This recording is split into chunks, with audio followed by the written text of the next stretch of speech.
What is going on with you guys today, man? I am super, super excited for my guest, and I am proud to have another episode of Everything Uncovered. This is Coach Ike. Man, I can't wait for my guest. I'm truly am ecstatic. This individual is a coach, is a winner, also played the position, the DB position. But before we get into all of that, I want to make sure that you fellas, gals, make sure that you guys are getting your work in this off season. Holidays, Thanksgiving is over, Christmas is coming up. Make sure you guys start that process of rebuilding yourself up. I know the football season just ended for some of you guys. Some of you guys are continuing on. I also want to tell you guys that we are training Tuesdays, Thursdays, and Saturdays. Tuesdays and Thursdays during the week at 6 o'clock and Saturdays at 9 a.m. For those locations, DM, hit me up on social media where you can find me at Coach Ike's DB Training on Twitter, Instagram, and TikTok. Man, also make sure to tap in with us.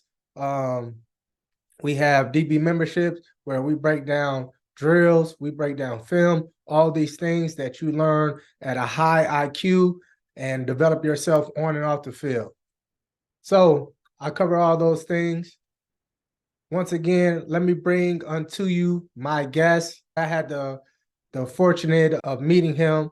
Only heard of his name, played against him multiple times, but I was able to actually meet him. Very cool guy. I don't know. He's just a competitor everywhere he's been. He's won. He is a four-time winner in the AFL, a champion in the IFL. He has multiple victories. This guy is when we talk about the standard, he sets the standard. And not only that, he's also part ownership. So he went from player to make their transition as a coach to now being a owner, co-owner, so entrepreneurship as well. So I would like to introduce my guest and head coach of Arizona Rattlers, Kevin Guy. You hear me, Coach Guy? There he is. There he is. How you Yeah, doing, Coach? I'm good. How you doing? Doing outstanding, outstanding. Appreciate you for your time. Yeah, I'm good. I gave an intro that you are a four-time champion in the arena game and arena football, and IFL you are a champion as well. You're IFL Coach of the Year, two-time Coach of the Year in arena, and the AF2 as well. You're Coach of the Year. So everywhere you started, you won. You understand it, and we're going to get into all those accomplishments that you were able to do. And I remember when we met, you guys had something like the system down. We're even going to talk about that. But prior to all of that, I want to go back to where it all began. And you are from Birmingham, Alabama. What was that like growing up for you? What was your upbringing like? Well, I was a blue collar kid, growing up in a blue collar home. My mom and dad were hardworking people. My dad, had his own construction company, but he also was a mailman, and my mom was a police officer, and that was very rare back in those days. In the late '70s, early '80s, you didn't see a lot of female police officers, so she managed to make it there, and then. We lived in a community where football was important. I went to the same high school as Bo Jackson went to. We had a lot of great athletes there in Bessemer, Alabama. My mom and dad moved me late in high school down to Columbiana, Alabama, where I finished at Shelby County High School and had a good, was fortunate enough to have a good high school career, made all county, all metro, and was on the all state team. So, I had a good run there, and then then started the whole recruiting process. So, but we come from a very athletic family. My brother played linebacker at UAB, and my dad was a big nose guard. He played in the World Football League. So we've my other two brothers, one was a hooper, one was a baseball player. So just a very athletic family, and we were either at school, on the field, or at church. So we were always doing that. So were you the youngest out of your brothers? No, I was the second oldest. Second So oldest. and my two little brothers came 7, 8 years behind me. Gotcha. So I was the baby for 7, 8 years, so I got used to being the baby, right? And Yeah. then they come along, so I got a little bit of the best of the both worlds. So the people who know you, they know you're competitive. And the people on Yeah. the outside, like, they be like, man, what's Coach Guy got an edge. So it makes sense though when you talk about your brother and how you have a sports background family and whatnot. So I want to talk about now. So you attend the college West Alabama, which you actually got inducted to the Hall of Fame in 2015. What made you stay in the state of Alabama? And then what do you think about how the college landscape is with the transfer portal and the NIL now? That's a great question. It's totally different, the recruiting process today, what it was back when I was coming out in 1991, coming out of high school.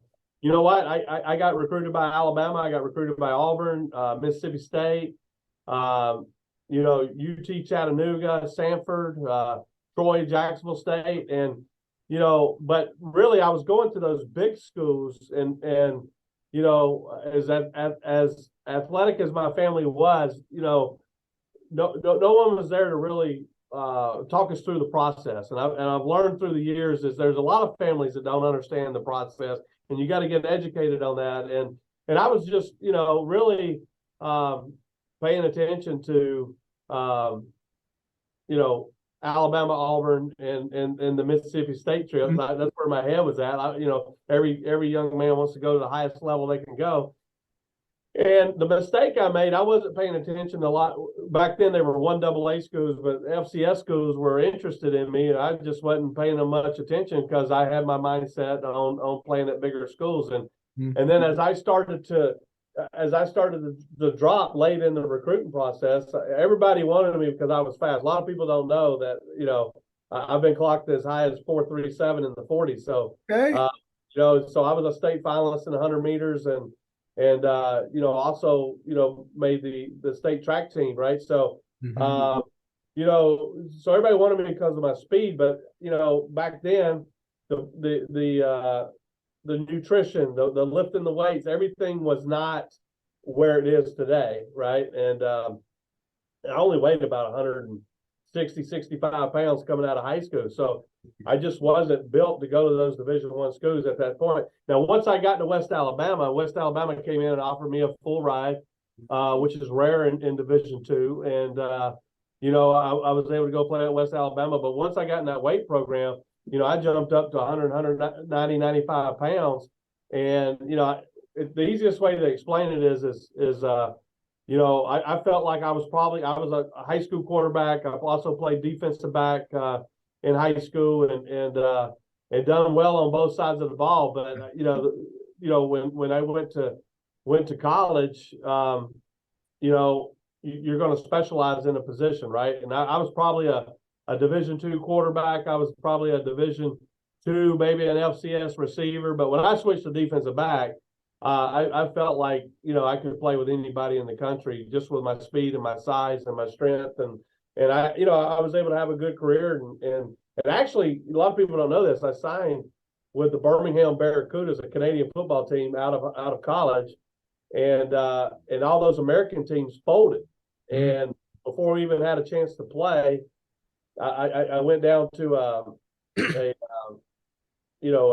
the Senior Bowl, and they had a combine. I went down and ran the fastest 40 down there that weekend, and one of my college coaches got an offensive coordinator job in the Arena Football League with the Minnesota Fighting Pike, and then John Gregory was at the Iowa Barnstormers, and John Gregory had seen me at the Senior Bowl, so he was trying to recruit me to the Iowa Barnstormers, and then my college coach found out about it, called me, and was like, "Hey, if you're going to play arena ball, you're coming here," and the rest is history. But the way it's changed, to answer your question, the transfer portal's really changed everything. And I got a son right now that's a junior in high school. He's definitely a college prospect. He's a quarterback. He had a great junior season. He's already got his first offer. Yeah. And but as you go through this process, and this is going to be a big winner for him as the coaches start to come through, Mm-hmm. but the truth is you know, I saw a stat the other day, like 30-40% of your high school athletes now are missing out on opportunities because of the transfer portal, because the college coaches they want players now with experience Yeah. and with playing experience, where the high school kids are coming in and getting developed. So a lot of your kids that normally play, you know, Division I or FCS are starting to drop a little bit, and you know, it's going to be interesting. I'm still, you know, once you know, as a coach and going through it as a player, you think you're educated in it, and all of a sudden this transfer portal started, you Yeah. know, a few years ago, and all of a sudden now it's like getting a whole new education on how you got to position yourself to try to get a scholarship. So I've been working really hard with my son to try to help him out the best I can. Obviously, you know, as a player, you still got to go produce on the field, Yes. and you know, but I think it's changed drastically. And then you got the NIL money, Mm-hmm. uh, and you know, I tell Cody every day, man, like, you know, uh, first we want to look for the best situation for you where you can go play. But you see what the quarterbacks are getting now. I mean, if you're a really good quarterback, you're getting 1.52 million in the NIL. So it's something to keep you hungry and keep working for, that you can get the money before you even get to the pro level now. Yeah, yeah, yeah. So I want to go back a little bit, because you said you stayed in Alabama, and you know, not everybody is fortunate to stay home to go to school. For you, was it a easy transition because you stayed home? Because I went to school in Tennessee, and I'm from California, so it was a little different dynamic. And I have certain kids, rather that they go to a big name school or they just leave California, it's always a shock for them. For you, since you stayed in Alabama, was that just an easy transition overall because you stayed home? You know, I think so. I was 2 hours from where I grew up at. You know, so it's close enough that I can go home when I Yeah. wanted to, but far enough away that my mom and dad wasn't checking on me. You know, so you know, I got to live a little bit and be myself and earn my independence a little bit away from them. But you know, you know, I guess it was. But you know, at the end of the day, when you're a student athlete, back in those days, the hours that we were putting in. I mean, nowadays they got limited how many hours that players can practice and be in the weight room and meetings and all that stuff. But the hours that we were putting in, you know, I'm a little mad that this NIL stuff started, because back when I was, you know, on scholarship, you weren't allowed to have a job, you know. So, you know, if you got caught working, you know, you may have to forfeit your scholarship. So it was hard to earn money. You had to depend on mom and dad to send you some money, because the only time you could work was summers and any kind of like spring break or Christmas break. That was the only time you were allowed to work to try to earn any money. And you know, by the time you got to that, you were so tired from the schedule of waking up in the mornings. We were doing mat drills in the off season. We're going to class all day. Then we're going to the weight room, and there just wasn't a lot of free time even in the off season. Nah, yeah, these kids, they definitely have it real good, but I want them to, because of these opportunities that, like you said, that we went through. But you mentioned it too, that you played receiver in college and then you make that transition to DB. Was that your decision, or was that something the coach saw in you? And then you said DB was their best position, and why was that? Well, you know, in high school, I played quarterback and defensive back, right? So, you know, we were playing Ironman back in the days when we were in high school, right? And you know, I went to a 5A school, but we still had to play both ways, and coach would put his best athletes on both sides of the ball. But you know, when I was looking at the receivers that were going to the NFL, they were the Terrell Owen type bodies, the 6'3", 220s. And here I was, you know, 5'11", you know, a little over 5'11". I count every inch I can get, right? And and I was 190, 95 pounds. The slot receiver in the NFL was not what it is today. Yeah. You know, there's a lot of slot receivers that are fast and quick that play in there now. And you know, so you know, I just went to we got a new coach, and you know, when I went to West Alabama, they had just hired a new coach, and I was one of his first class that they brought in, and Lloyd Cisco, and he put in the run and shoot offense, and so I loved it playing receiver because there was a lot of balls. Yeah. I was the guy that stretched the field, so I would get to go get the deep balls. Mm-hmm. So when they made a coaching change 3 years into college, I had a couple of years left, and you know, they went to more of a power I. There was only a lot of their formations was only two receivers on the field. So I went to coach and I was just like, hey, I'd like to move the defense back. They thought that was crazy because of my speed. They wanted me to run deep. Yeah. So he was like, all right, I'll give you a chance to win the job during spring training. So if you don't win, you're going back to receiver. And I wound up winning the job in spring training and I started my whole senior year and led the team in interceptions and just my senior year. It was I got the opportunity, but when I got to the Arena League, we were playing Ironman days. Yeah. That was back in Ironman days, so you played both sides. So I was built for it in college because I played both sides in college. So it was an easy transition for me. So a lot of people, they don't understand how the old arena used to be. This is like the glory days of it. Now, I don't know when you got in there how it was, but can you explain that? Because you already shared how you ran like a 4-3, how the coach from Minnesota, how they picked you up. So how was that old AFL when you got in there? And then when did you know you was making that transition out of playing into becoming a coach, though? Because you only played like 4 or 5 years, didn't you? Yep. So the transition part, as far as the playing the Ironman, the way it was just, I think it helped me so much to be a coach later in life because I don't know how you can coach one side of the ball and not understand the other side of the ball. Mm-hmm. And I think me playing on both sides of the ball gave me a lot of insight to the concepts and playing quarterback in high school and I played a little bit with it with quarterback in my freshman year in college. So just being in those rooms and hearing the concepts and talking through that was easy for me. Playing wise, I played 4 years and I could have probably played another 4 or 5 years easy. But the year that after my 4th year, the players were headed into a strike, and I had, I knew I wanted to coach when I got done playing. So I was making sure I built relationships while I was playing. And that's something I still talk to the players about today, about build your brand, build your relationships. You never know who's watching you because you get an opportunity. And so, so with the transition from the player, from player to coach, we were going on a strike.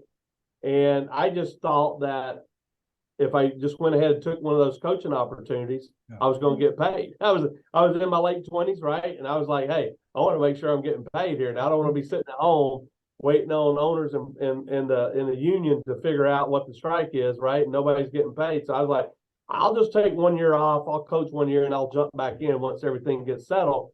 Well, it was crazy because my first year I jumped in it, I was a defensive back. And then after training camp, my head coach came to me and said, hey, we want you to be the defense coordinator. Because he was the D coordinator, head coach. He just wanted to be the head coach. So he's like, why don't you take over the defense? And there was a little trust there because in the off season, when I wasn't playing, I was coaching high school football. Well, I actually coached at the same high school that he was at. So there was some trust there.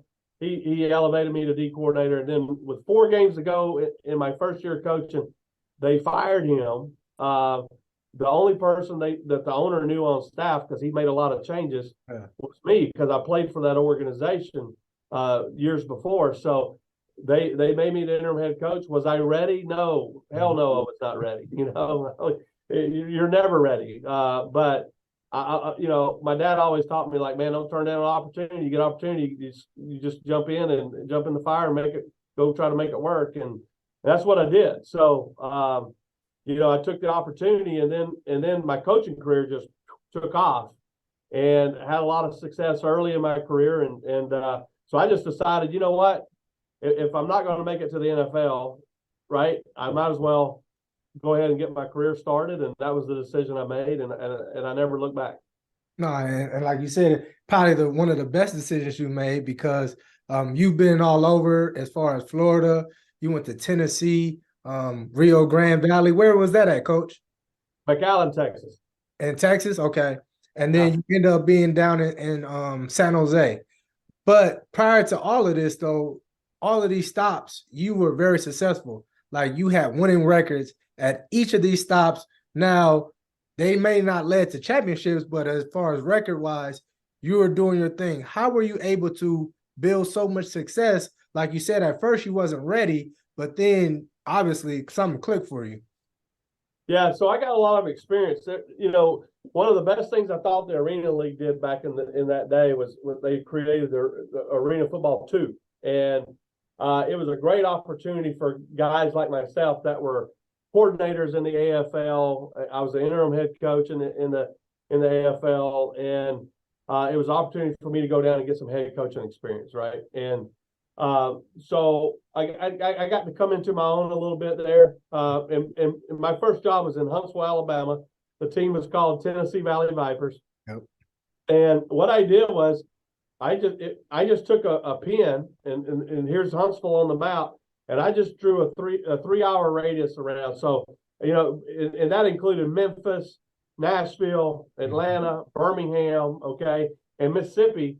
I don't think Mississippi's got a big enough city for me to bring them in, but I had to you know, just bring them up as a state. But you know, we got our athletes from just in that 3 hour, you know, radius. So and you know, we just developed and worked on players. We were still playing Ironman there, so you know, from playing that position, I kind of knew what I was looking for. And you know, we had a great organization. The Tennessee Valley Vipers, all 3 years I was there, we led the league in ticket sales and sponsorship sales. And you know, and a lot of coaches come and ask me, hey, how have you been successful for so long? I've never made a decision other than that strike year. Okay. I've never made a decision about money. It's never been about money. My thought process has always been, I'm going to get with the best organization I can get with, and then I'm going to try to grow in that organization, and the money will come if you produce, you know. So so those first 3 years, it was about me just getting. I had 5 offers that year to go coach at 5 different places, and I made the right decision, making it about the best organization, because those other jobs within a year, I think they were out of the league. Yeah. Okay, they went out of business. So so I just focused on getting with the best ownership. And when Art Clarkson hired me, he wasn't necessarily he was a millionaire, but he wasn't a multi-millionaire. You know, he was still a blue collar guy that made his money. But he told me, he said, Kevin, I didn't hire you just to be a coach. Yeah. He didn't tell me this after I took the job, you know, and moved my family down there. But he said, called me in his office one day, and I'll never forget it. He said, I didn't hire you just to be a coach. He goes, I'm going to teach you how to sell tickets. I'm going to teach you how to sell corporate sponsorships. And he said, in 20 years, you're going to thank me. And and every year that I was there, you know, I played some part on that sales staff, right? And so I learned a lot, because he was really, when Art was in his prime now, he was really good. He owned the Birmingham Barons. That was the baseball team that Michael Jordan played for. He owned the Birmingham Bulls hockey team, which I'm right now currently part owner of, the Birmingham Bulls. We brought them back after 17 years absence in Birmingham, and we really just did it. A group of us did it for the community. But you know, but I learned a lot there. And then I went down to Rio Grande Valley. You know, they were a 6-10 team the year before I got there, and came in and really turned the whole roster over, 100% turned it over. And we won 12 games and got to the conference championship game that year. And then San Jose came calling, and, you know, I went to San Jose. And, you know, and you're right. We were winning. When I was in AF2, I was averaging, I think, like 13 wins a season. We were having great seasons, but we weren't winning championships. And I just felt like, you know, I was missing something, and I wanted to go back to the AFL where I played and become a head coach. And really, the opportunity in San Jose is what really put me over the hump. You know, I get a call, you know, about interviewing out there, and I fly out, and you know, John Fry, who owned the team, I had to sit with him. We sat in a room for 5 hours, okay, me on a grease board, and we were talking concepts, okay? And George Atkinson was in the room, who was a long time defensive back. He was a defensive back coach there, but he was a long time defensive back, played for the Oakland Raiders forever. Won a Super Bowl with those guys, so I sat in and we did concept. Finally, after 5 hours, I just put my pen down and said, "Look, if you don't want to hire me by now, then I'm probably not your guy." But I, John was an interesting guy. He had some game to him for sure, but he challenged me to think outside the box, and get good at really like situational football. Time management, all that stuff that you need to be good at as a football coach. But there was also a guy on staff there named Terry Malley, and Terry was really good for me to be around on a day-to-day basis. He was a really good offensive coordinator in San Jose. If you look, they always had great offenses, and the other thing I think I did well in my career was anytime I was around quality people. I always try to take something from them that they were successful at. Okay. And sometimes you run into people that you learn what not to do, from them as well. Right. So I've had a few people of those people cross my path, but I try to take something from, I was fortunate. I've been around, Jay Gruden. I've been around John Huffnagel. I've been around Danny White. I've been around Terry Malley. I've been around these guys. And then I have, being from Alabama, a lot of people from Alabama, you're educated on football from the time you're born. So I had a lot of my own beliefs, and I just kind of took a lot of things that I believed in. But me being around Terry, and Darren Arbette was the head coach. And one thing Darren, I think, helped me with when I was there was structure and organization. Okay. And then me and Terry really would do a deep dive into just, theories and philosophies and stuff about football and talk through things. And I think those 2 years, and the reason I got hired, San Jose had gotten, they'd become really old in the locker room, on the field, and they had won some championships in previous years, but their roster had gotten really old. And I'd kind of developed a reputation to turning rosters over, because I turned Tennessee Valley's roster over, I turned Rio Grande's roster over, and was successful. John told me that's why, John Fry told me that's why they were interested in hiring me, not just because of what we were doing on defense or concepts, but I made a reputation for myself of just being able to recruit and turn rosters over and develop players. And we did that. And my first year there, we got to the semifinals. And then the second year we got to the championship game and won it. And then that's when Arizona came calling. So, Coach, I want to go back just a little bit, because you mentioned that you were heavy at recruiting and very good at it. Now, people can't take that lightly, because recruiting is not easy. So how are you able to gain trust, rather, a veteran, these young men, to come play for you? Because, as you know, everybody in professional football, especially in arena, anybody can offer you at any point. So what was making guys really gravitate to you?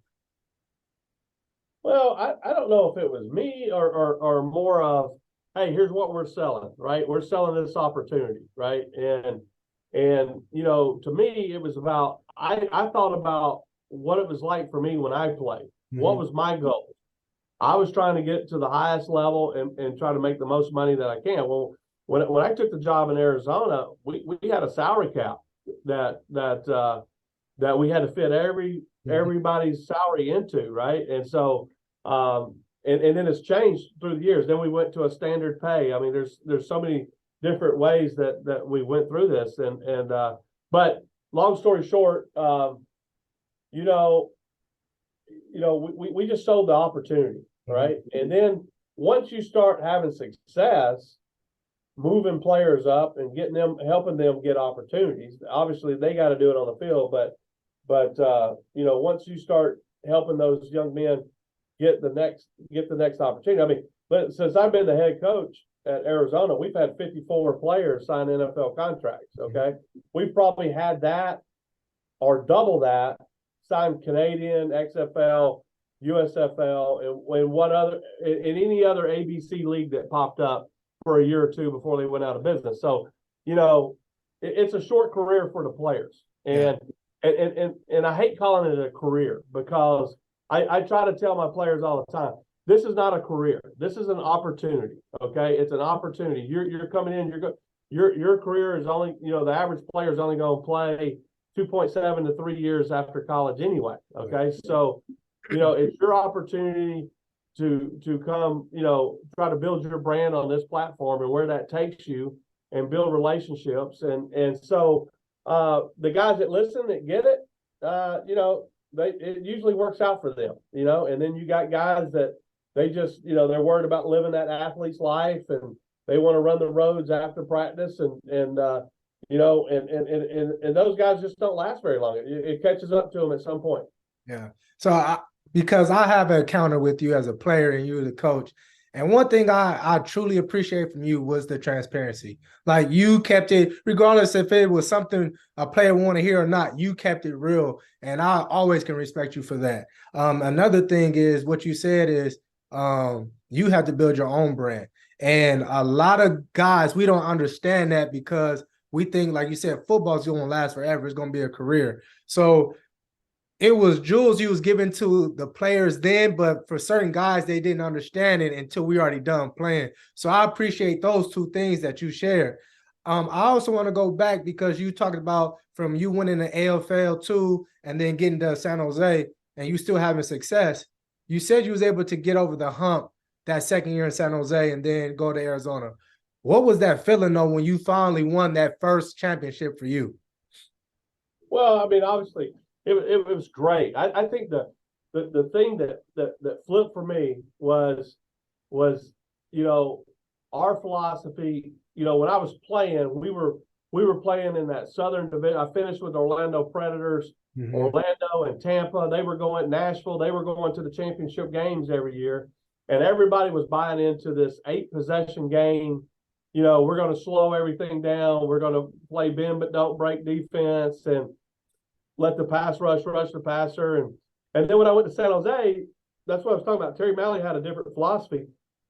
He wanted to speed the game up, and play a 12 to 13, 14 possession game. Okay. And then what that did, what I learned when I was a defensive coordinator, that gave me more opportunities to go out on the field and get stops. Yeah. And then once we started getting, because this game is not a field position game, it's a possession game, right? And so once I saw I could get more stops, that meant if our offense was good enough, we could get more separation, right?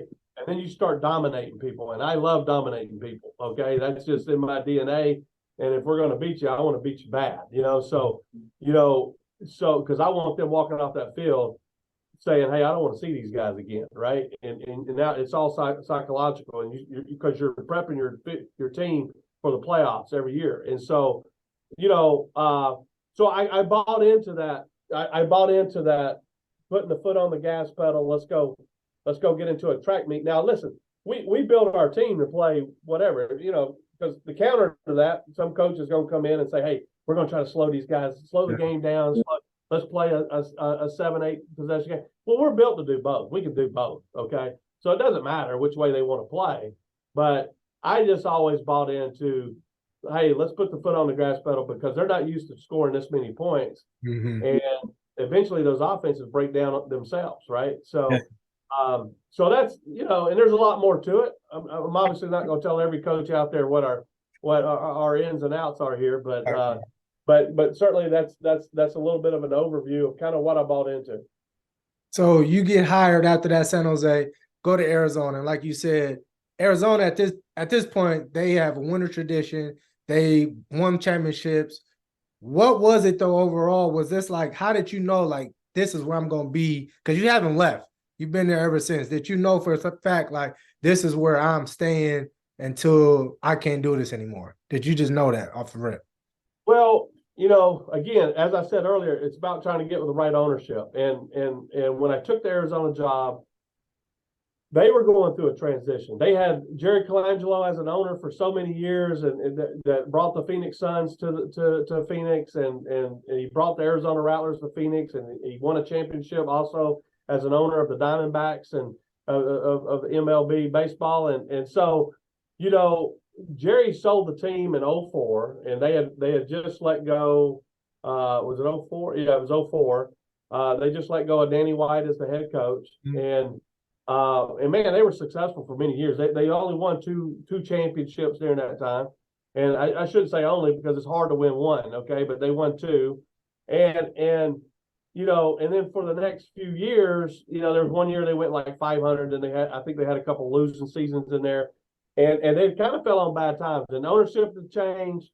The same thing I saw in San Jose. The players, that, you know, the organization had been really loyal to a lot of veteran players that had gotten old, and it was probably time for them to start transitioning out and start looking at life after football. And you know, they gave me a call, and to be frank with you, the organization at the time was you know, I don't know, the ownership just wasn't up to par to what it was before. And so, you know, it was so bad that when I called, you know, at the time when they called me about interviewing, they were going to book me a ticket and fly down, and my grandmother was basically on her deathbed, and I wanted to come down, do the interview, and I was going to shoot back to Alabama from San Jose to Arizona to Alabama to see my grandmother. And you know, just my flight from San Jose to Arizona, you know, I remember the lady calling me, was like, "Well, we're not going to be able to interview you." And I'm like, "Why not?" And they were like, "Well, your plane ticket costs too much," you know. And I was like, "Man, what kind of job is this?" So I was like, "You know what? Maybe I should just stay in San Jose." And then they called me back and said they got the ticket worked out. So I decided, you know what, I'll go down and just do the interview just to get practice, right? And then I'm going to see my grandmother. And then you know, I came down, and they really tried to hijack me in a restaurant. They weren't going to let me leave and go back to the airport until I signed the contract. And I was like, "Guys, that's just not going to happen." And we wound up you know, me going back to see my grandmother. They leaked it to the press thinking that was going to pressure me. I actually leveraged that, because once they leaked it to the press, I leveraged that to get them to pay me more, because they've already came out and said they were going to hire me. So I held out on the money until they paid me what I needed to pay me, right? So smart. But then soon after, you know, I did it. You know, I coached 08 in Arizona, and it was the same deal. I'm walking into a 4-12. The team was 4-12 the year before. As I said, the players were getting older, so we flipped the roster over. I think we kept 3 players, and we got them into the playoffs. We were the 3rd seed that year. We got beat in the playoffs, and then we had the recession come in 09, and the whole league shut down, didn't play. A lot of people worked behind the scenes to bring the league back in 2010. So really, my first 2 years in Arizona was starting over, right? Yeah. I had to completely turn that roster over in 08. And then after the recession, a lot of those players moved on during the recession. So we had to start from scratch all over again. So my first 2 years, so really 11 was the first year that I could build on what we did the year before. And we went 16-2, got to the championship, and we lose on the last play, you know, and that was hard to accept. And you know, we lose the game strictly on communication, and it's something that I talk to the players about all the time, and all the employees in the organization. Is communication and trust is the first 2 things you got to have in any business relationship. And you know, I was the head coach and was calling the offense at that time, and I had a D coordinator, and I called a timeout. And the rule was, when I call a timeout, you know, once I walk in that huddle, I'm the only one talking. And I was telling the defense, here's how we're going to play the last play of the game. And my D coordinator and one of the DBs was having a side conversation, okay? And they didn't do what we were saying that we were going to do, and we lose on the last play of the game. That's how we lost the game. And that was hard to sit with, you know. But it set us up to win the next 3 years. And you know, I thought in 2010 and 11 we did a good job of putting a roster together. And we got some young guys that built the foundation and that we could build around. And we really built our team down the middle. We were very good at center, quarterback, nose guard, linebacker, safety, right down the middle. And then, you know, I was like, once we get these pieces in place, then we can go find the perimeter players to support the middle players. And we had a great run. We won 3 in a row and had a chance to go back in 15 to try to win the 4th one. We were in the semifinals, and we have a very questionable call that we would have won the game at the end of the game. And until this day, that ball came out. I was sitting right there Yeah. sidelines, and even the player that fumbled even came on social media and wrote, "Hey, I did fumble the ball." So I mean, and it was against San Jose, and that was the thing. I tell you something interesting too. When I left San Jose to come to Arizona, they sit me down and they're like, "Hey, Kevin, we appreciate everything you've done for us, but you need to go get your own players, your own coaches. Don't try to recruit our guys. Go build your own program." And I did that. And I knocked them out of the playoffs 3 straight years when we were winning, 4 straight years, 11 through 14. And then in 15, when they came back and beat us in that controversial game, they had came back and got a lot of my players during the offseason to come help them win that championship in 15. But I just thought it was funny. They didn't want me touching their players when I left to go start Arizona over, right? So, but you live and you learn, and I had a lot of fun, back in those days in the AFL while we were playing. Nah, I don't think people understand how successful you've been since you've been at Arizona. And we're taking this back to 2008 to just 2016, just in arena alone, you are 105 wins and 37 losses. All right. And like you said, those are 3 arena bowls consecutively. And you guys went in 15 and 16. 16 as well, and just missed out losing to Philadelphia. So is this at the point where you created the system? Because I came in 2017 and you was like, "Hey guys, this is a well-oiled machine. We got everything in place." Is this where that system was put in place for you guys, where you guys are just automatic? Before I answer that, there's a big piece that I left out. In 8, we didn't play in 9. 10, we came back and started up, and then 11, we went out and recruited. I'd met an attorney over in Scottsdale that introduced me to Ron Schertz, and Ron was the difference maker in my opinion when he bought the team in 11.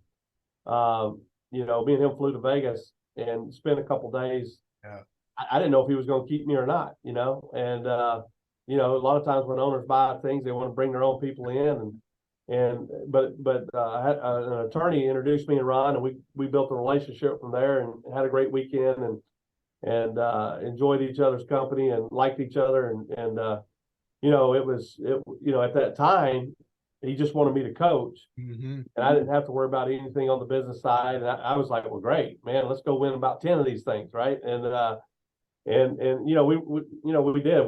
I think even now, today, if I look back, I think we've played in the championship game 8 out of the last 11 years. And going back to that philosophy that I told you about speeding the game up, we've been number 1 in scoring offense 10 out of the last 12 years. Okay, so it seems to work. You're not going to win the championship every year. There's someone always out there trying to work just as hard as you are.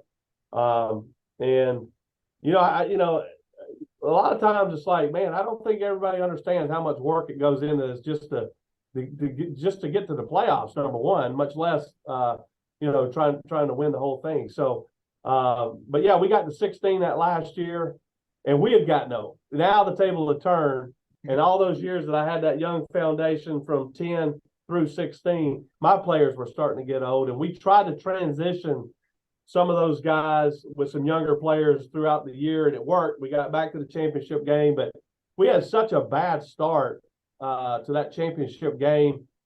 Philly got the ball first, went down and scored. It was 7-0. We drove down to the 1, and our running back fumbled on the 1-yard line. They pick it up and run it back for a touchdown. So it's 14-0. They kick off. It hits the pole, bounces it down in the end zone. They fall on it. We're down 21-0. In the first 2-3 minutes of the game, and we were chasing. Now we came back and tied it up 42-42 and had a chance. One of our linebackers had a chance to get a pick and dropped the pick in his hands. And then the next couple of plays, I think they went down and scored a touchdown, and that was pretty much it as a route. But it was such a just anything that could go wrong went wrong that game. And then after 16, we felt that the business model in the Arena Football League was changing, and we also felt it was in trouble. And we wanted to protect our brand, the Arizona Rattlers, and we have a great fan base, and we wanted to make sure that we kept playing football in Arizona. So that's when we made the decision to move to the IFL. No, for sure. And you guys mentioned the fan base. Fan base is amazing. I mean, if anybody's ever coming at Arena, it is constantly packed. It's constantly loud. So I applaud you guys on building that brand. But you make the transition to the IFL now. Now, the IFL is still indoor, but the rules are a little bit different. So can you explain how much work that you guys have to do in the offseason? Because like you said, you need to get younger, need to bring in new guys to fit this mold of football. How was that for you guys to still sustain? Because that 2017 season, you guys even won a championship, but it was a transition period as far as learning a new game, implementing these players to get to understand this game. How were you guys able to do that?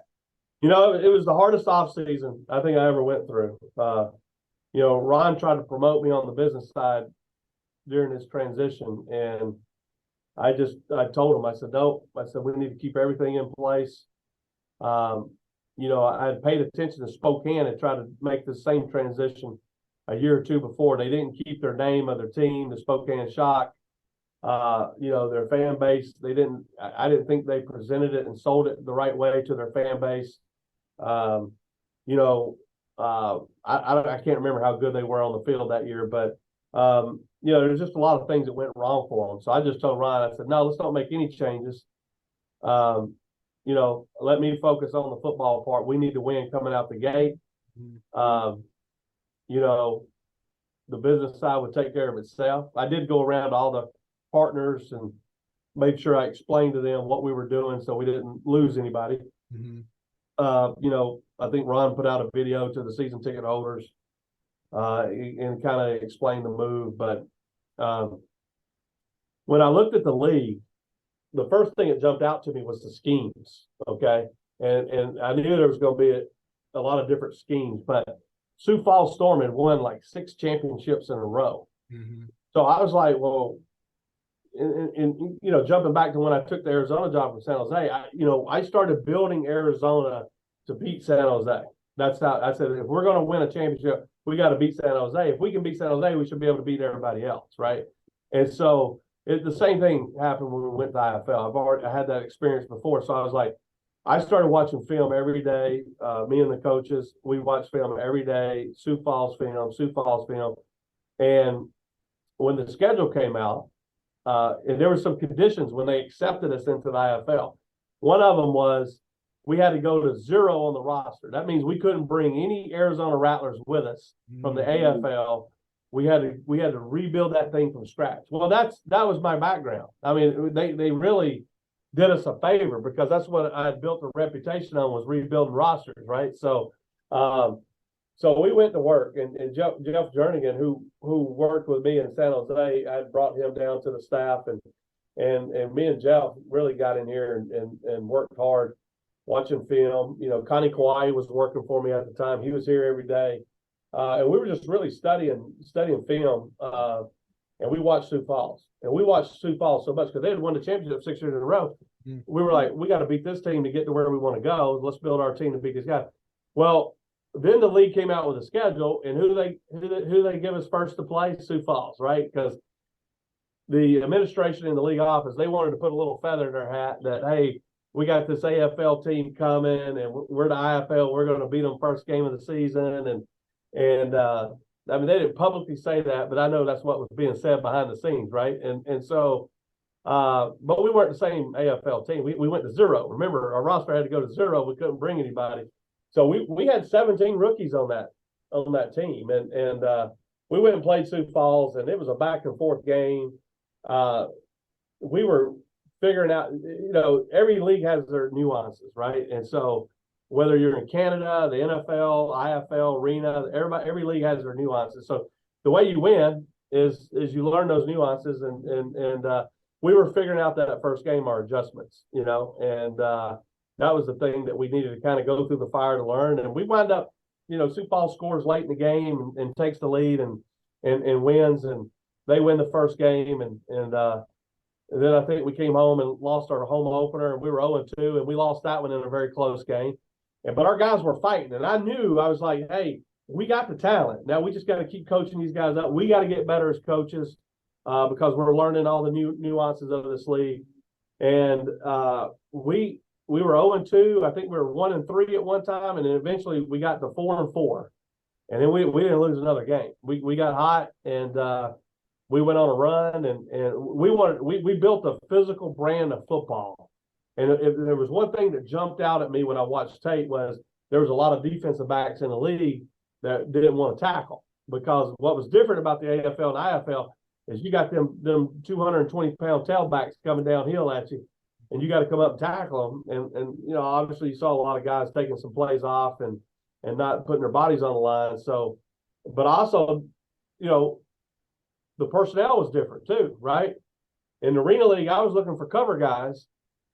You know, in this league, we're still looking for cover guys, but we're looking for a little bit more physical type body, right? So that kind of played into it, and you know, we were able to win the championship, and you know, that first year we went back and played Sioux Falls in Sioux Falls for the championship, and you know, we were able to win it, and man, I out of all the years that I coached, and this includes the championships that I won, and those guys that were in that I won the championship with AFL, they're special guys. You know, they were mentally tough guys, physically tough guys.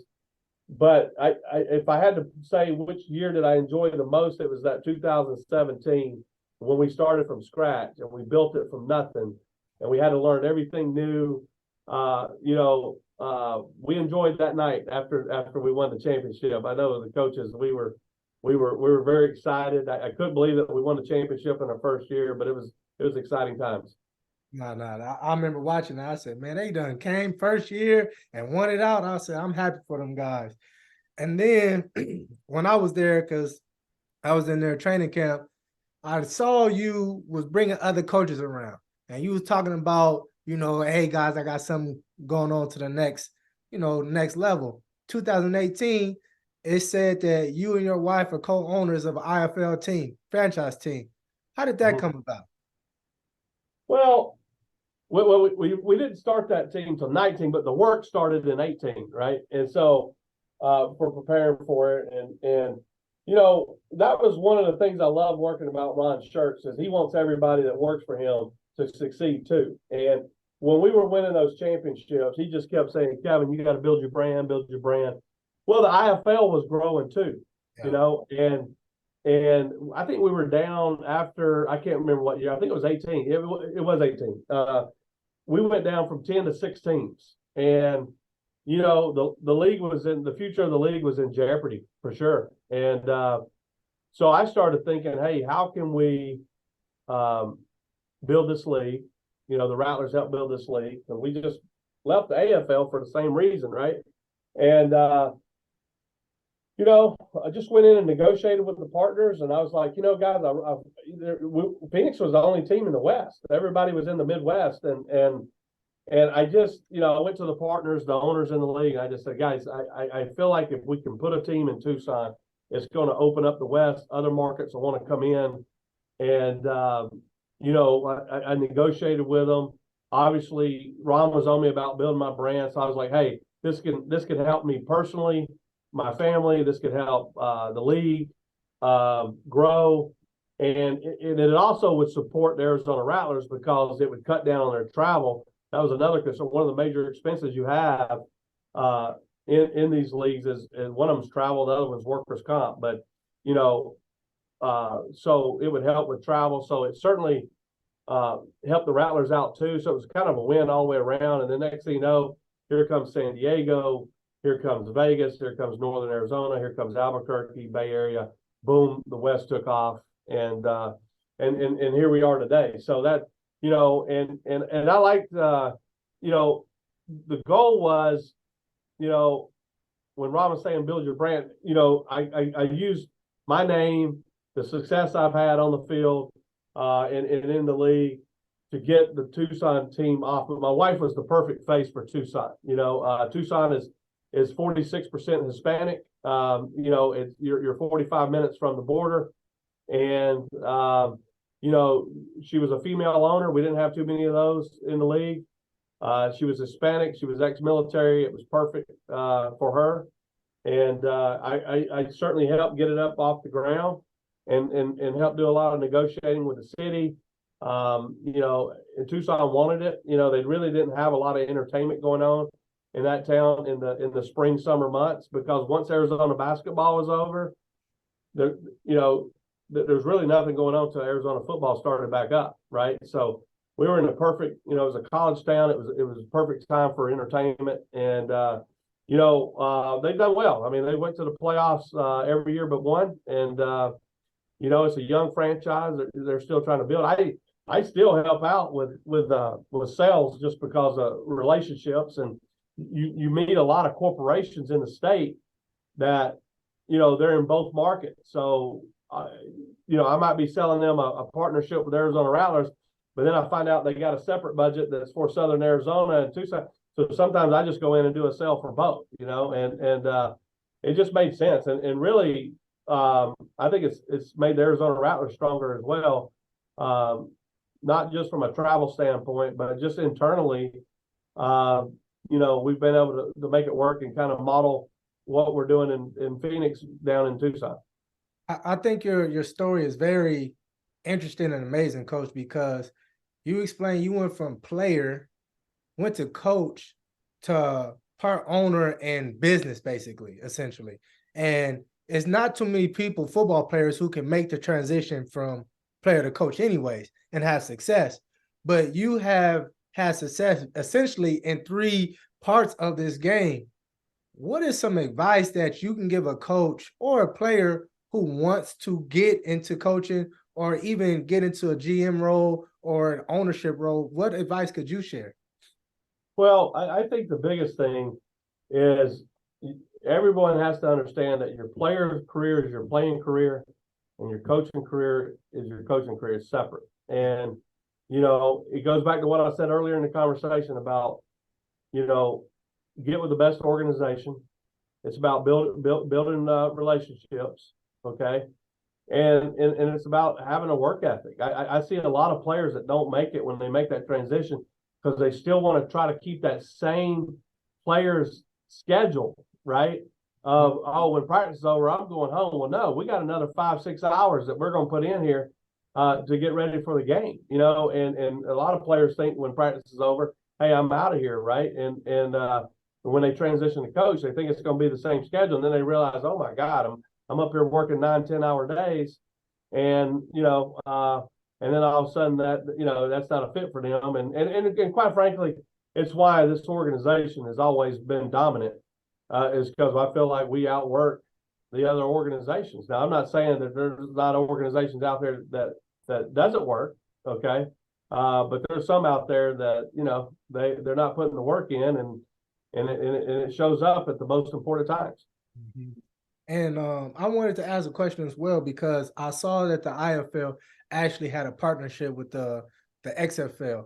And I know that the XFL and the USFL, they merged. Is that partnership still intact? And how did that come about? Well, that's a great question. I don't know if it's still intact or not. I would think we're gonna have that conversation. I don't know if we've had it yet, and that's really not my job. It's the commissioner's job. And it came about. Todd Tryon, our commissioner spoke with the XFL. It made sense at the time. There was some quirky stuff that was going on where I don't know. If you signed in the USFL, you couldn't play over here or play over here, whatever the rules were, and everybody was trying to block the other one, right? And I know what it was. It was they were signing on the multi-year deals and all this stuff, and so listen. I mean, again, it's hard enough to run a team, but to start a league from scratch, okay, that is very difficult to do. And the reason these leagues pop up and then they pop out and go away is because, you know, they don't have the right business model. And it's like everybody comes in and the first thing they say is, hey, we're going to pay the players this and we're going to pay the coaches this. And you haven't sold one ticket. You haven't sold one corporate sponsorship. You don't even know what you're going to sell. And then you go to the games and the stadiums are empty, right? And here's one thing that everyone needs to know from a business standpoint. And this is something that I've really been trying to educate owners in, because a lot of these owners are very successful in their personal lives and their personal businesses. And then they come to sports and they don't, you know, there's two things you need to know. We're in the entertainment business and we're in the talent business. Okay. And if you don't understand that, you're not going to be successful. So one, you got to go, you got to, you know, recruit talent, right? But two, you're in the entertainment business, and those fans, you know, they're not just coming to see a football game. You gotta build it. You know, you gotta have the fan experience and the engagement there. But you know, here's what everybody needs to understand: everything is driven, okay, by ticket sales. Yes. Okay, everybody, all the salespeople want to kind of, you know, move over to the corporate sponsorship because it's a little bit more sexier, right? The ticket sales is a grind, okay?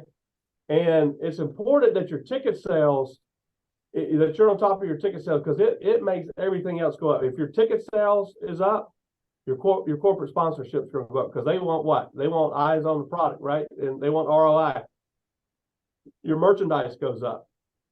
Your parking goes up. Your concessions goes up. So everybody should be concentrating on ticket sales. And that's why when you walk into the house, to the steak pit, okay, and you see our fan base, is because we spend our time pushing ticket sales and putting butts in seats, because that drives every part, you know, everything else in your organization. So that's what owners need to understand, is what players need to understand. And guess what, players, if you look out there and there's nobody in the stands, you're probably not getting a raise, okay? There's no money there, okay? So that's why when you see these leagues pop up, the XFL, USFL, you're seeing how much money they're losing. They're deciding what their budgets are before they even sell one ticket or one sponsorship, and so you know, they're not going to be successful doing that. They need to start smaller, build their fan base, okay, build their corporate partnerships.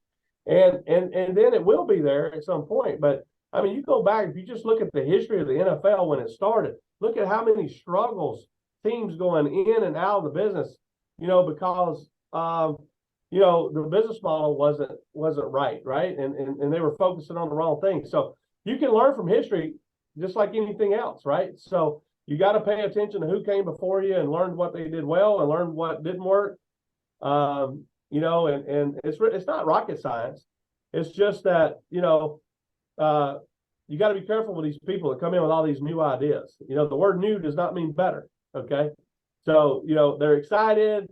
You know, it's funny because when you go to these league meetings, right, you can always tell who the new people are because they want to talk a lot. You know, they want to hear themselves talk. And I'm just like, yeah, okay. Yeah, we'll see how that works out in another month, you know. So it's a learning process. But, you know, ticket sales drives everything. Got you. And of course, you learned that, like you said, when you was in Tennessee, when the owner, when he was grooming you, telling you this is going to pay off in 20 years for you. 100%. And, you know, and he, you know, he said that, it came true. And I'm telling you, everything, but it also created that atmosphere, right? It created that atmosphere, and it makes everybody want to be a part of it, right? It makes everybody, the players want to be a part of it, the coaches want to be a part of it, your front office. You know, and so it starts with ticket sales, and it goes back to my first head coach job when Art Clarkson told me, hey, you're going to hate this, but in 20 years, you're going to thank me. So, Coach, I gotta ask this question because you have so much success in an arena game, indoor, whichever league. You ain't never thought about going to NFL? I know you got it good, but you never thought about going to NFL at any point? Well, I have. I've had opportunities. I've had 3 or 4 opportunities. You know, number one, you know, going back to what we were talking about earlier, when I left San Jose, my mindset was when I came to Arizona was they've been successful before. If we can duplicate and rebuild it, we can be successful again. I think we went and passed what they were even doing before, especially on the field side, right? And so, once we started building it, I had a daughter. She was my firstborn, like I said, and then my son came along 5 years later. But just from talking to coaches, because with me, if you got something that I can learn from you, I'm going to try to learn it. I want to know. I want to have that knowledge, right? And I spent a lot of time talking to college coaches, NFL coaches, and I would ask them, hey, what was your biggest regret? And a lot of times I got the answer of, I moved my family around too much. It screwed up my relationship between me and my daughter. Me and my wife. I got divorced. Blah blah blah. I didn't want to do all that. So yes, when I was having all this success, was I getting opportunities? Yeah. I didn't make them public. It wasn't anybody's business. But there was a couple of times that they might have leaked out. But I didn't want to move my daughter. I was able to get her from kindergarten through 12th grade, right? And the probably the worst part of it was she graduated the year COVID hit, and it was a terrible senior year for those kids. And then she went to U of A. She's getting ready to study law, and she's done well. So girls too. If you move around, boys, you move them around. A lot of them play sports. They make friends easy. Girls can be a little cliquish. I didn't want to put her in that position. So it was really about the fundamentals of our family and the principles that I believe in. And so then you got my son. He's going to be a senior next year. So I got one more year, and then me and Kathy will be an empty nester, and we'll see what comes up. But I had an opportunity to take a head job in Canada. To be honest with you, I went up there and interviewed. They told me I interviewed better than anybody they brought in there. That included all the Canadian coaches. But I talked myself out of it by the time I had my connecting flight in Oakland, because I was like, I got the Rattlers. My wife's got Tucson. When I stepped off the plane, it was 3 degrees. When I stepped off the plane down here, it was in the winter. It was 80 degrees. I was like, what am I doing? Right? There's got to be a quality of life here, right? And so, and quite frankly, I was going to have to take a pay cut. And I was just like, I'm not leaving, this league to go to Canada to take a pay cut. They had put some rule in where they were, putting the coaches under a cap too. And I'm like, man, this is America. You should be able to try to go make as much money as you can. And quite frankly, if it was going to work for me, I had to get in the business side, right? And one thing I've learned in sports is when that TV revenue's coming in at the NFL level and college level, they're willing to pay those coaches because that money's coming in every year, right? At this level, you don't have that TV revenue, right? So owners value people that bring in revenue more than anything. Now, Schertz's a little different. He thinks different. He wants to win on the field. He wants to win in the box office too. And so, me and Schertz have spent many nights together, sipping on Kool-Aid and talking, we just have the same vision of what we're trying to do, and so for me to stay in a league like this, I had to create some other revenue streams for me to make money. Now, look, it's not for everybody, right? There's coaches that just want to coach and they want the off season off, and that's their mindset. I'm not wired that way. I have to stay busy. When I was just a coach, I was bored out of my mind, okay? Because I didn't feel like I was getting challenged, right? I like to be challenged, and I love for somebody to tell me I can't do something. Tell me I can't do. It's like when we went to the IFL in 2017.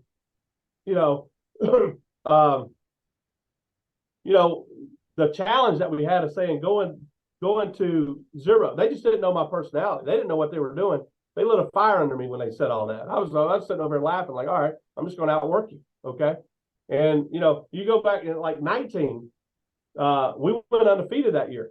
Okay, and got all the way to the championship game. And I'm telling you, that championship day, that was the day we played for the championship. That was the worst day of my life. Okay. First of all, we couldn't play in our own stadium because they had booked some concerts or something. So we had to move the game out to Glendale. Yeah. We were having league meetings out in Glendale, but my pregame meal was back in Chandler, right? So it was about a 45-minute drive. So as soon as I got out of meetings, I was going to drive down to pregame meal, and we had media day and stuff like that going on as well. And Connie was like, Connie Kwai was my assistant head coach. He was like, Kevin, I'm gonna drive. You got a game. You need to think about calling plays. You just relax. Well, he drives. We get on an over ramp, okay, on that day, and his tire blows out. Okay, we're sitting. I mean, it's in the summer, right? This is August. July, August. So I mean, it's 115 degrees outside. Right, so we're sitting on the side. I'm calling an Uber to come pick me up. They can't find me. I wind up sitting on that road for like 3 hours. Okay, and we're baking in the sun. Right. I wind up not going to pregame meal because I can't get there. I just called, Jeff, talked to the players, and then boom, we met back over at the arena. And there were some calls that day that didn't go our way that I was very upset about. And I was already upset with how the whole day went anyway. And it was just, it affected my mindset, right? And I was mad at myself because you preach to these players all the time about physical toughness, mental toughness, and I let that bother me because I was stuck, and I was so frustrated. I was stuck. I couldn't. The Uber guy, I see the guy driving down around underneath, but he couldn't find us up here, and pick us up, and it was just I was sunburned by the time I got back to the arena. It was just a terrible day, and then we wound up losing right there in the last few minutes of the game and ruined a perfect season. And so I told myself, from now on, I'm staying at home. I'm sleeping in my own bed.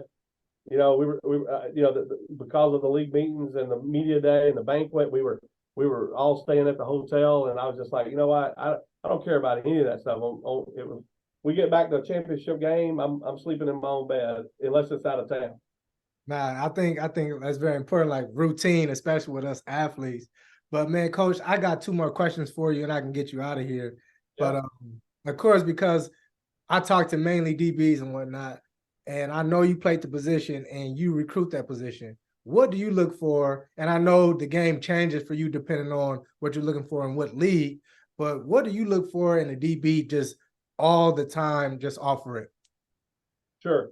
So just overall, when I'm looking at players in general, character and intelligence is number 1 for me. Okay.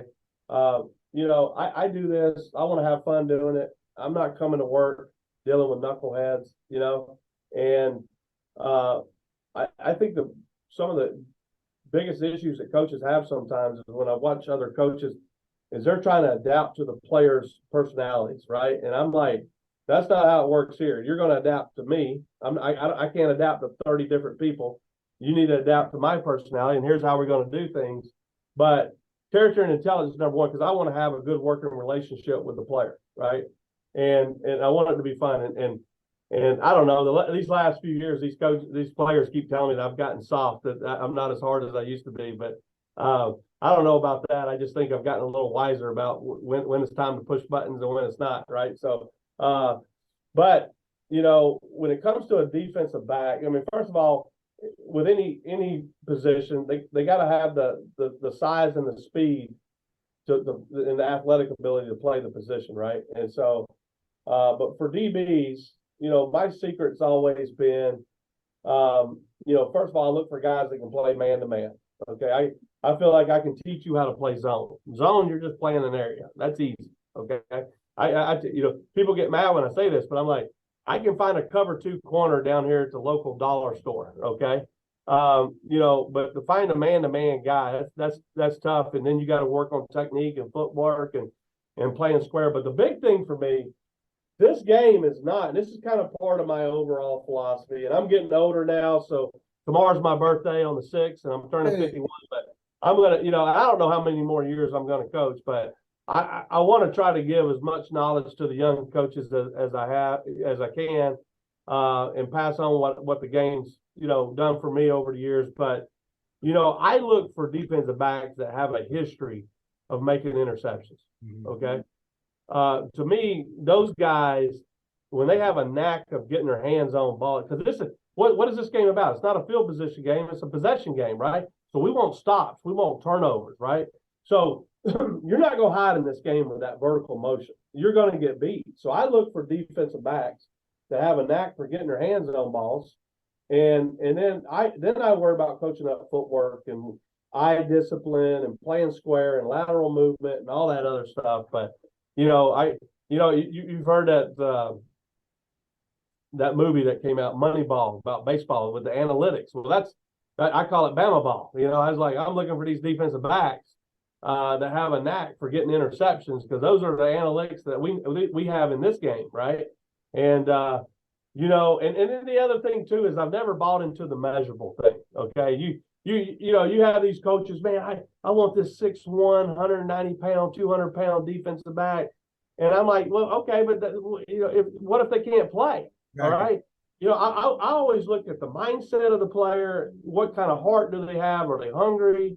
Again, character and intelligence plays a part in that.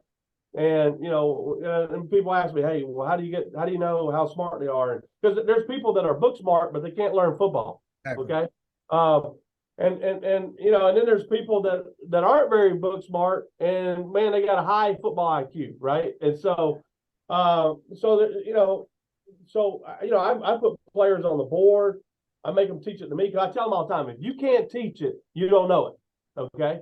All right. I can sit up here and talk about it all day. It doesn't matter what I know. If the player can't retain it, mentally, then he's not going to be very good on the field. But my favorite saying to them is, if you can't teach it, you don't know it. Right. So, I think if you push your players to be able to teach it, you're going to see that you're going to be able to find some guys that are going to be good assistant coaches down the road for you, that you can develop. And you look at some of my former players that's come through here and been an assistant coach, Cy Burley, Rod Windsor, Bubba Chapman, they've all done, Kevin Ashak, they've all done a great job, for me. So it's while you're doing it, to me, you're it's a job interview, right? You're trying to teach them, and it teaches them a skill set too, that when they get up in front of people, they're able to communicate and articulate the things that they have to say, to get what the point that they're trying to make.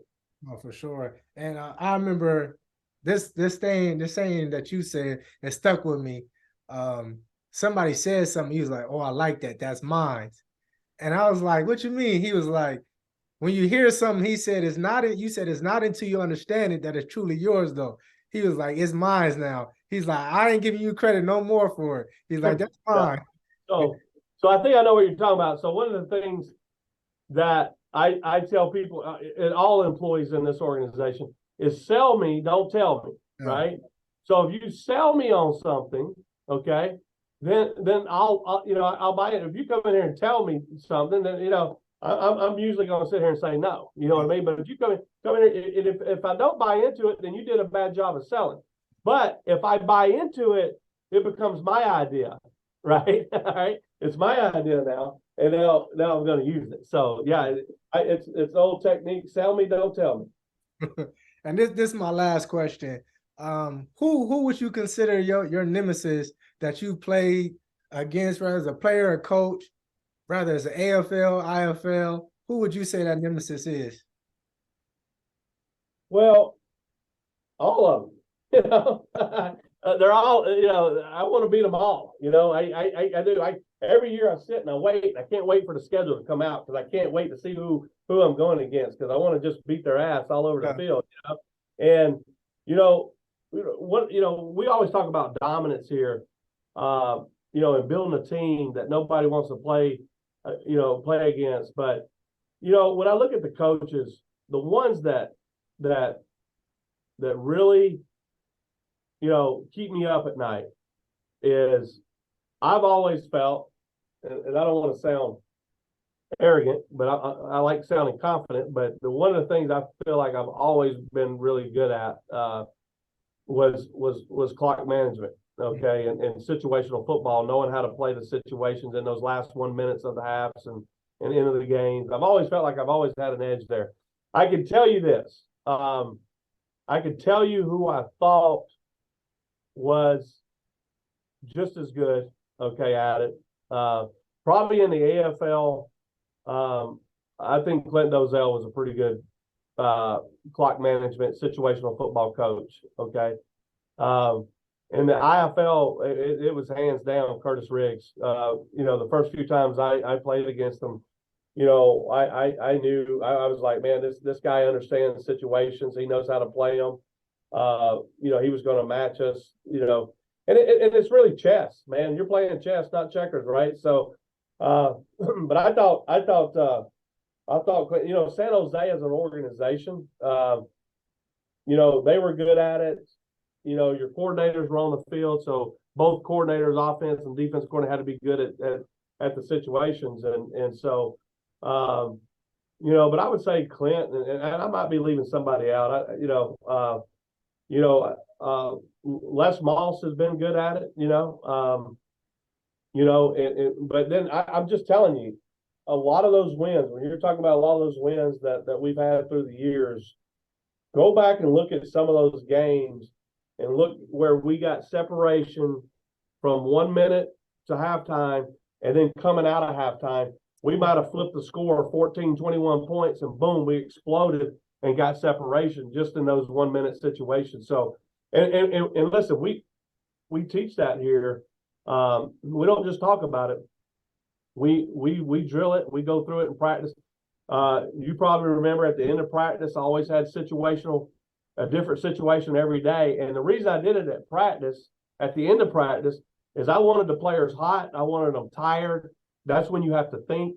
Because if you think about it in the game, you're at the end of the half or you're at the end of the game when you got to execute it. And I want them hot. I want them tired. And in Arizona, I get another advantage, right? Because it's 110, 115 degrees outside. So they're really having to concentrate to finish the situation off. So, man, I really enjoyed it. I enjoyed the relationships.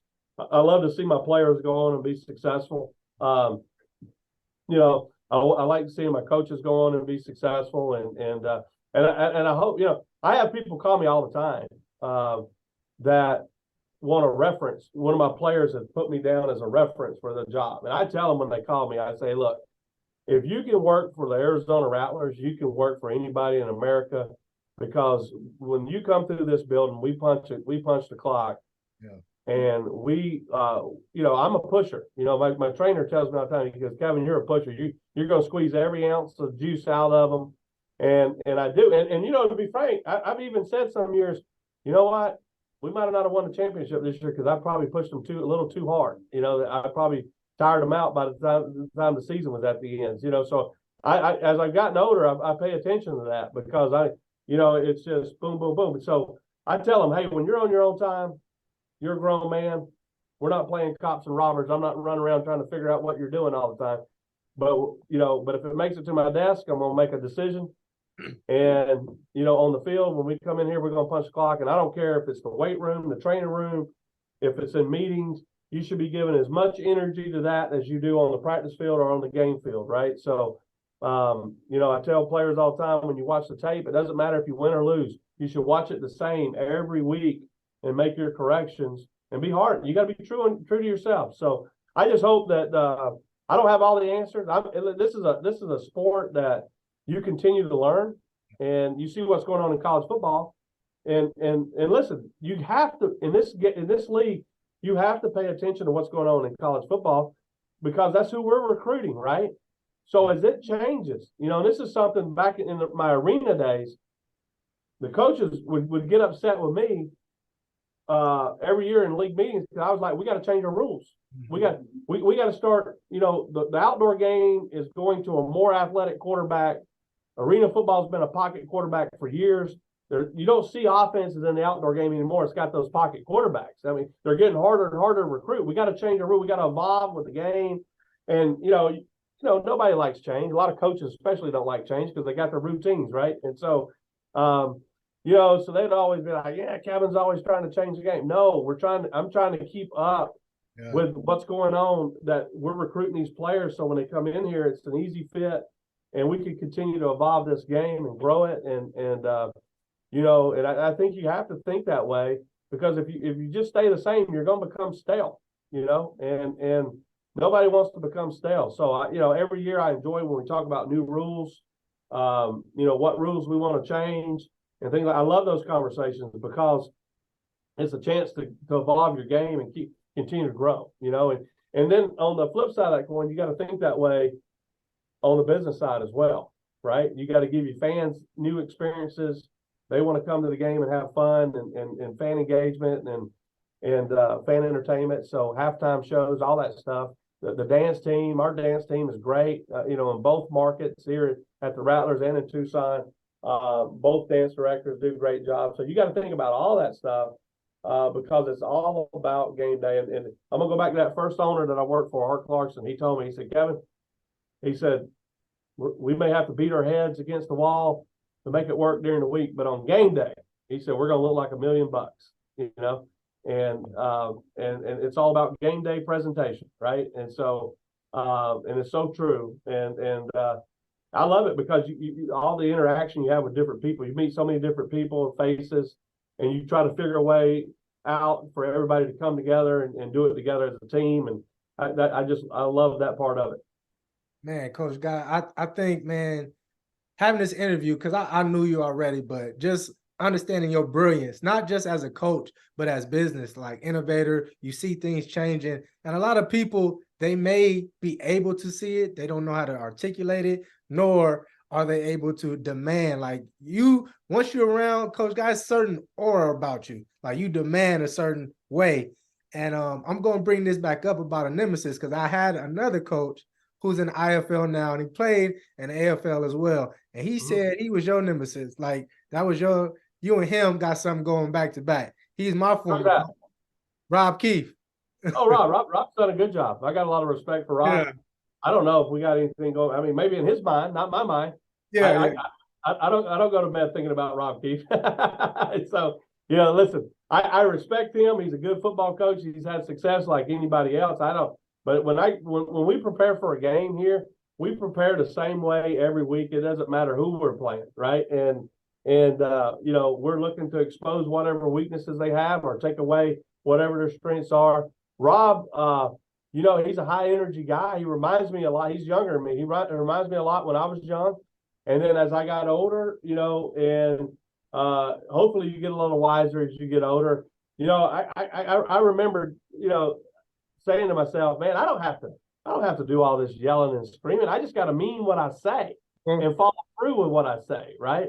And but I still get going, and that's why like Bubba Chapman and all them guys always tell me, Marquise Floyd used to, Coach, you're getting soft. You're not as hard on us as you used to be. And I'm like, hey, at this point in your career, you should be able to do it without me being the leader. I think the best teams are the player-led teams, right? And I know when I'm in trouble, when I have to be the leader every day walking in this building, right?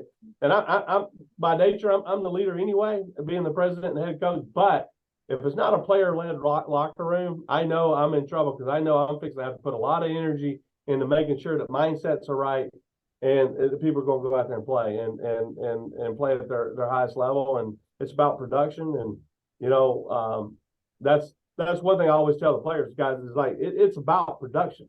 Okay. And, we can have a relationship outside of football, but at the end of the day, you got to get it done on the field. You got to execute or we're making some changes. And because it's the same thing I tell the players all the time. If you get a better opportunity, you're going to leave. Exactly. Right. And we're going to be happy for you. But here, if you're here, we're trying to win a championship, and you need to be doing everything that you can to be able to produce and help this team finish and be able to lift that trophy at the end of the year. For sure. Man, Coach Guy, I appreciate you for your time, and I want to wish you a happy birthday. You said 51 tomorrow? 51, man. I know I still look like I'm 28, but 51. Yeah, I am. So I don't know. I got to wait and see what Kathy's got planned for me. I'm glad my Crimson Tide got in the playoffs. Oh man, they hot about that. Florida State, at the end of the day, hey, if you don't like the criteria, change the criteria. But Exactly. the criteria was put the 4 best teams who they thought was into the playoffs. So it is what it is. And the truth of the one I'm mad about is Georgia. I think Georgia could beat all those teams. You know what I mean? So exactly. but I'm excited to watch now. I've already bought my tickets. I'm going over to Rose Bowl. And I'm coming over to see the Tide roll. Mm-hmm. And I'm rolling with the Tide come January 1st. Now you got to hit me up then, Coach. I'm from Pasadena. That's in my home city. Well, hey, I'll come in a couple of days early. Yes, and, sir. I'll be there. So make sure you hit me up, and I'll figure a way to find you. Yes, sir. Definitely will. Well, Coach, enjoy yourself. Thank you again for your time.